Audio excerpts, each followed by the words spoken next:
Et donc d'abord ça vient des coachs sportifs. Hein. Un coach sportif, qu'est-ce qu'il fait? Il essaye d'amener la personne, le coaché, dans sa performance, au mieux de sa performance. Mais le mot lui-même en anglais vient du mot cocher. Un cocher, c'est quoi? C'est celui qui conduit des voyageurs d'un point à un autre. Donc voilà, je suis là et où veux-tu aller? Donc la question qui va se poser au niveau du coaching, c'est qu'est-ce que tu veux?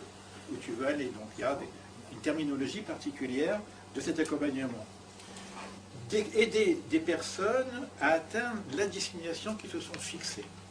Alors toute la difficulté qu'il va y avoir déjà dans le coaching, et ça va être un exercice, le cœur de notre journée, ça va savoir où j'en suis, l'état présent, et où je veux aller, l'état désiré, ou l'objectif. Et donc le coach va aider la personne à définir son objectif. Et il y a des objectifs qui sont flous, sur lesquels on ne peut pas faire grand-chose. Et souvent, on ne réussit pas à aller vers cet endroit qui est ma destination parce que je ne sais pas la définir. Donc on va apprendre à définir un objectif. Et dans la définition d'un objectif, on a déjà pratiquement des réponses qui vont s'installer. C'est très important lorsque vous êtes en coaching et que la personne vient vous parler d'une situation problème, avoir le répondant, c'est-à-dire ça va être l'art du questionnement, comment amener la personne à s'ouvrir, non pas vers la situation problème, mais vers la situation solution. Ça, c'est l'idée du coaching. Moi, je veux plus ça. Je viens pourquoi? Parce que bon, je ne veux plus. Donc, qu'est-ce que tu veux à la place? Quelque chose. Ma position, c'est que je ne sais pas. Parce que si je sais, dès le départ, hein, ce que je sais, c'est ce que je sais. Est-ce que ça correspond à la demande de la personne? Et c'est la question qu'on a vue tout à l'heure. Si moi je ne sais pas, il est possible que vous saviez sans savoir. Et donc ce que je peux faire, c'est vous aider à savoir ce que vous savez sans savoir. Et aller chercher la réponse que vous avez en vous. Que dans le parcours, l'idée du coaching, puisqu'on n'est pas en thérapie, est de ne pas tomber dans une relation qu'on appelle une relation transférielle. C'est extrêmement difficile, hein, parce que presque tout est transfériel. Dès que vous avez quelqu'un, vous avez une image, vous avez des transferts de rapport avec la personne. On va trouver une autre forme, qui est une forme qu'on appellerait l'alliance. Et on verra la différence entre l'alliance et le transfert. Et l'alliance, c'est une forme de partenariat dans le projet de la personne. Donc on est partenaire, on est ensemble pour, puisque je suis coché quelque part, on va partir ensemble. Moi aussi, je vais voir le paysage de la personne, puisque je l'accompagne. Je vais regarder la route, je vais voir les panneaux indicateurs, je vais voir ça c'est un sens interdit, etc. Donc je vais aussi apprendre de ce parcours. Donc je vais être son allié quelque part. Et dans cette alliance, il y a un partenariat qui s'installe, et le risque c'est de devenir des copains. Ce n'est pas l'objectif du coach.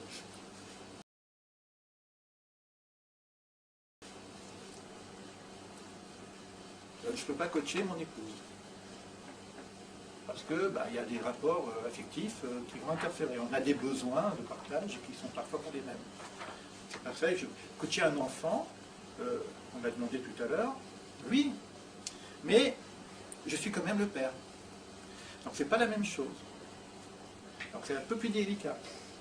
Comment je peux faire pour m'effacer complètement devant la demande de mon fils? Il faut le faire. Il faut accepter de le faire, il faut savoir comment éduquer son enfant selon sa propre voie. Mais il y a une route commune. Et comme il y a cette route commune, on va essayer de rester quand même ensemble sur le chemin commun. Donc je ne peux pas être vraiment un coach.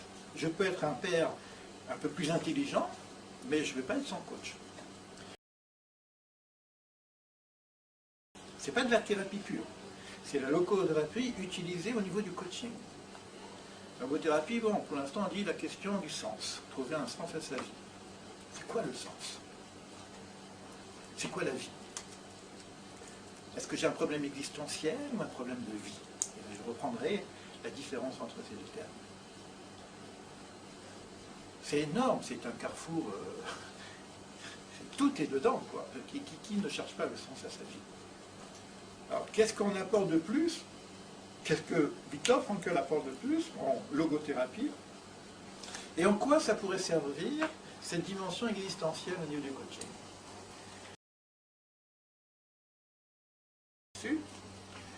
Le coaching touche tous les niveaux de la personne humaine. La connaissance de soi, la connaissance des autres, les rouages de la communication, l'organisation de la pensée, le développement des compétences, les techniques relationnelles, la créativité, la motivation, la conduite du changement, le développement de la confiance en soi, le respect d'autrui. Qu'est-ce qu'il va y avoir dans le coaching existentiel en plus? Pour l'instant, j'ai dit un supplément d'âme. Ce supplément d'âme, qu'est-ce que l'âme, etc. Mais en tout cas, je crois que c'est des termes qu'on connaît. Qui va faire émerger les ressources de l'inconscient spirituel. Je pars du principe qu'il y a un inconscient spirituel. Et là, je vais complètement me différencier de l'approche freudienne sur l'inconscient.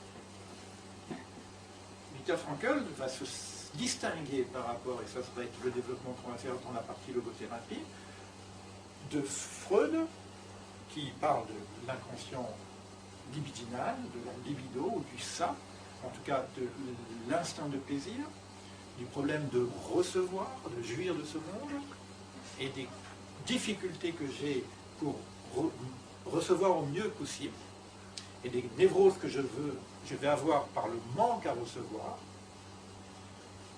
le manque de plaisir, des frustrations existentielles, mais c'est des frustrations existentielles, par rapport au monde du plaisir, au monde du recevoir, au besoin Bon, il y a des choses qui existent, c'est vrai. Il y a aussi Adler qui, lui, au niveau de l'instinct de puissance, le besoin d'exister en tant que confiance en soi, j'existe, la performance, être le premier. Il y a un coaching, on va voir, le coaching d'aider la personne à réussir sa performance. Ça existe. Si on est coach, on vous demande ça, on accompagne une personne qui a un examen, on va l'aider à réussir son examen. Il n'y a pas de pas péjoratif, on ne va pas tout rejeter, tout ça existe, c'est un corps global. Maintenant, il va y avoir quelque chose de plus. Viktor Frankl appelle ça l'inconscient spirituel. C'est-à-dire qu'il y a bien une cave, on va dire ça comme ça, il y a bien ça, il y a bien des pulsions, il y a bien des besoins qui sont naturels et qui sont humains, on ne va pas les rejeter. Il y a bien un cœur, il y a bien un comportement, il y a bien une attitude et de réussir sa vie au niveau de la performance, mais il y a aussi un grenier, il y a aussi une ouverture vers le ciel. Et on va voir que dans l'inconscient, il y a bien des parties cachées de nos pulsions, mais dans notre inconscient supérieur, il y a aussi des parties cachées d'un besoin de sens.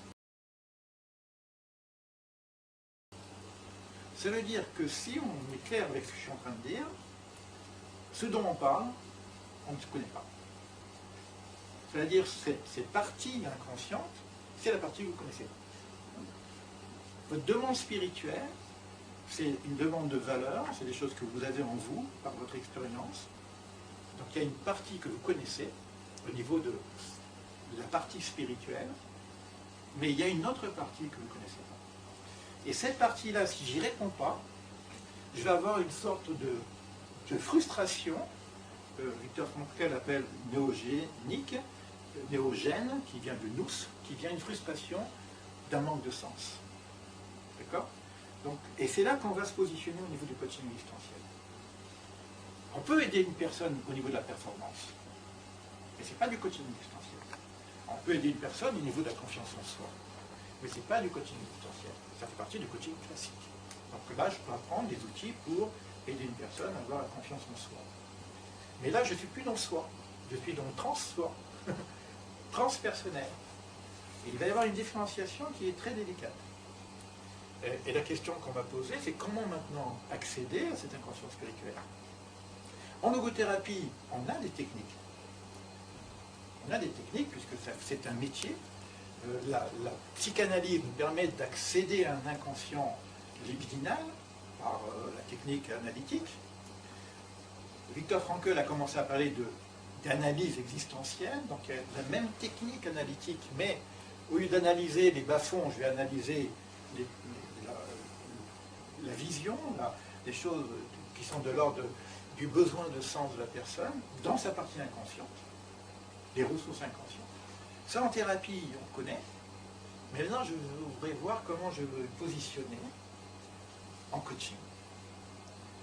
Qu'est-ce que j'ai comme outil pour pouvoir expliquer à la personne, pas expliquer, aider la personne, accompagner la personne à découvrir ses ressources spirituelles inconscientes, dans sa demande personnelle.